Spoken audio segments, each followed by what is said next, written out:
各位好，歡迎嚟到大象電視台。今日係2025年嘅3月16日，旺角西洋菜街呢度有一間鋪頭叫做俄有貨啊，咁就係專賣俄國嘅產品 ，Made in Russia。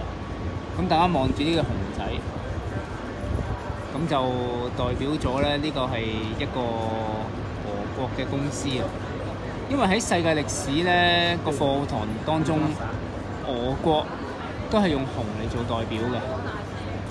咁就而家俄羅斯係投資嚟香港啦，咁唔知會唔會有所作為，咁啊帶動翻香港經濟咯。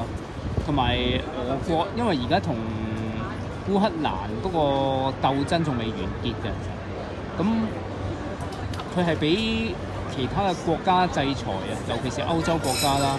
咁喺呢種情況之下，佢會將啲資金投放到其他地方。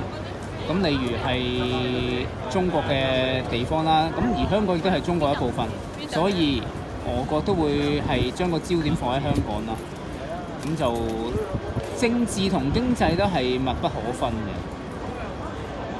所以咧就冇可能話政治可以脫離於經濟咯。尤其是香港係一個彈丸之地，又係一個國際嘅中心啦。咁所以香港係好受到政治嘅氣候影響，而唔能夠獨善其身。咁啊，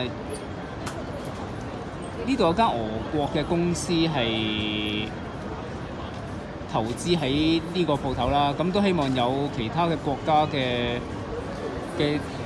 資金流入香港。咁就可以帶旺香港經濟啦。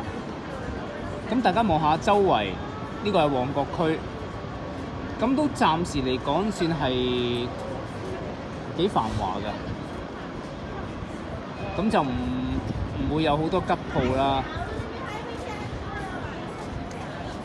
其實喺尖沙咀一帶咧都有好多吉鋪㗎。如果喺柏麗大道嗰度，咁呢度就情況比較好啲。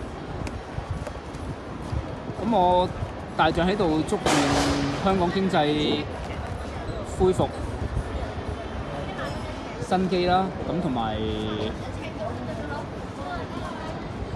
人人有飯開，同埋有工做。而家咧係有些少雨嘅，咁啊希望香港經濟都係一樣，雨後必有彩虹，大家安居樂業。咁今日同大家報道到呢度先，多謝各位。